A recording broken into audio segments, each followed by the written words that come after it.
I am redoing the pod. As you saw in the last episode, the original pod had an untimely end. So this is our second pod. And I've already applied the flat back undercoat that I'm going to use for the pre-shading, as we saw previously.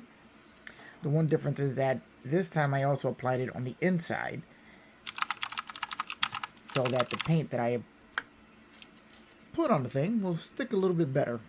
I didn't really have any problems with it here, but I just thought it might look a little better with the black undercoating on the inside as well. Because when I did the original, I did it on the outside, the inside was transparent, and I just laid the gray color in it without anything underneath it to help it stick to the plastic. It still makes me sad. This thing came out so nice, and now it's in chunks and pieces. So anyway, now I decided I'm gonna start doing things a little bit, even a little more different than what I did before. I'm adding some greebles to the interior so we can have some detailing on the walls. If I can just hold this steady, I've already added a little bit of extra detailing to the front portion here. And you see this pile of gribbly goodness here? These are all little bits and pieces and photo etch parts which are going to be attached to the inner wall once I get them painted up and detailed. The inner wall is going to be the same grays that I used before, which was, if we look over here somewhere, the XF54 Dark Sea Gray. That's going to be the interior wall color. And then we're going to do our paneling work as well.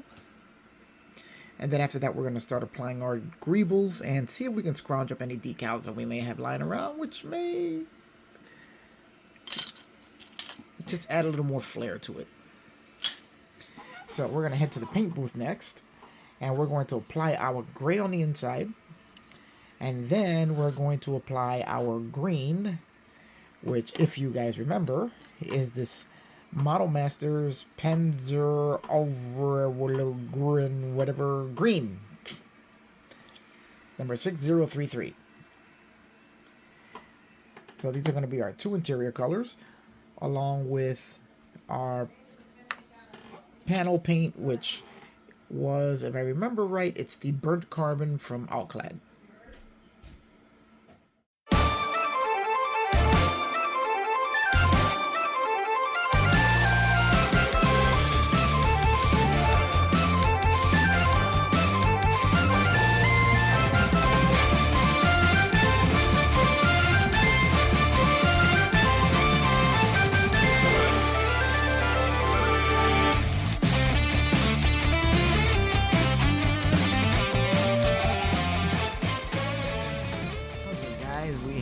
Our green now applied.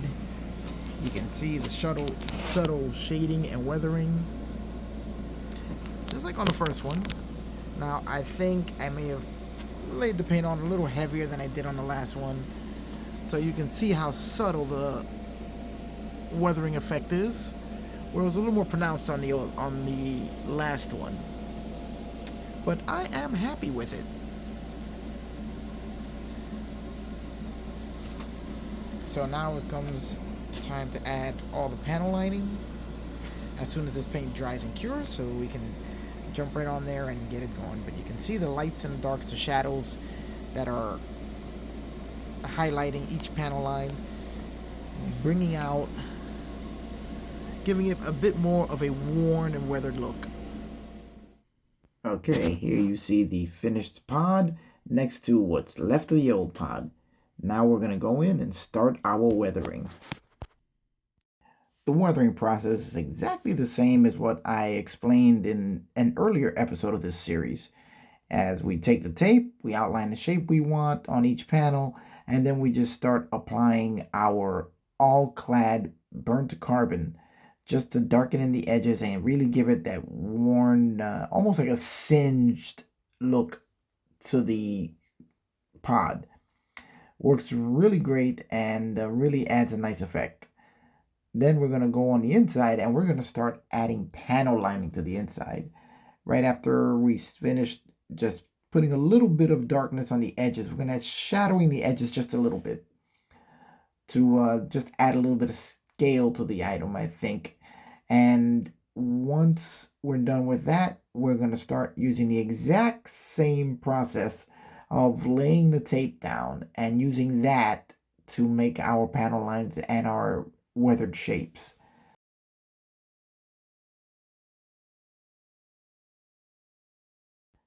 Okay, now we're starting our panel lining on the interior. We're going to start that by just laying our vertical lines by using our tape to mask off the area and just spraying right on the edge of the tape so that the overspray is what lands on the part and the majority of the paint stays on the tape.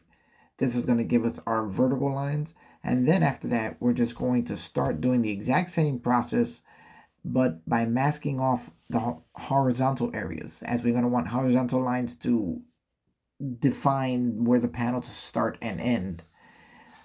So we're just going to keep doing that. So just hang out while we paint. So let's just cue the music.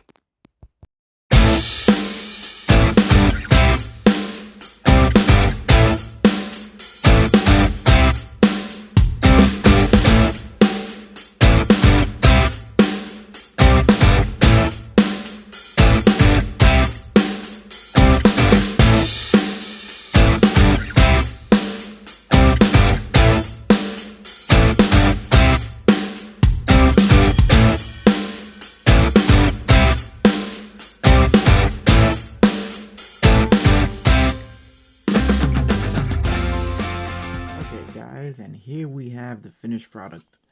Now, this time I gave it a little more scorching, so it's got more of a look of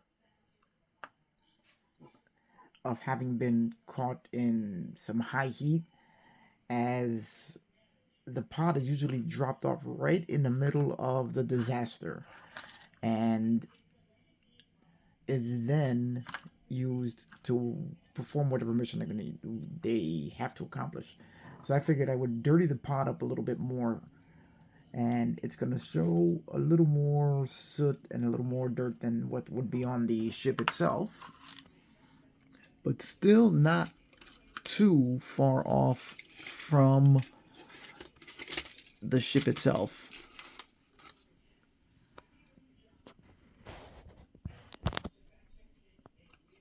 And when in the diorama, the pod's going to be separate from the ship. It'll be sitting on the ground with the ship flying away from it in whatever sort of disaster setting I can figure out to make for it.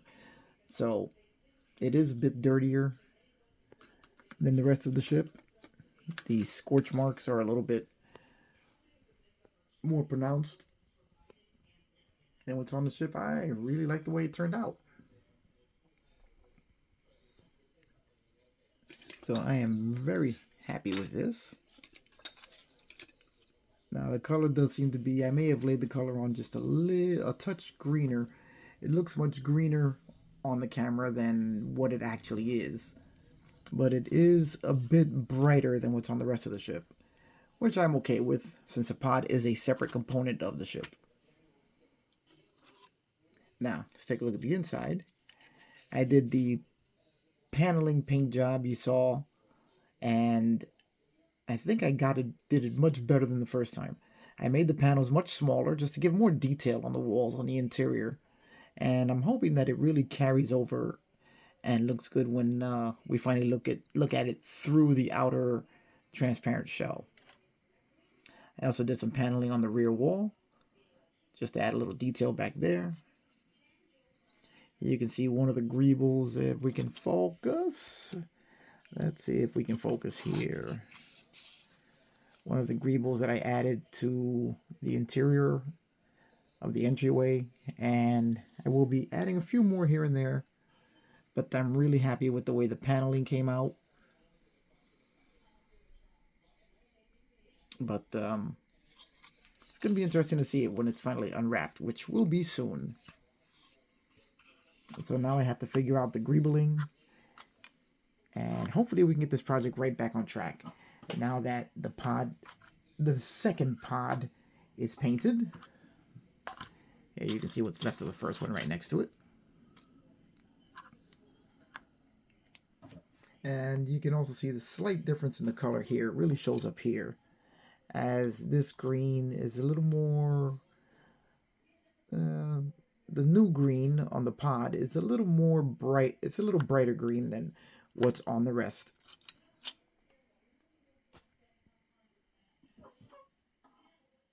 But I'm happy with it. What do you guys think? Is it better than the first one? Do you like the extra scorching that I did to it, or did you think that I overdid it? Because I do kind of like it there, but I might have gone a little overboard. So let me know what you think in the comments. All right, guys, we're going to end this video right here. We are now caught back up to where we were before that happened. And we're going to continue with our project. So I'm going to end this video here.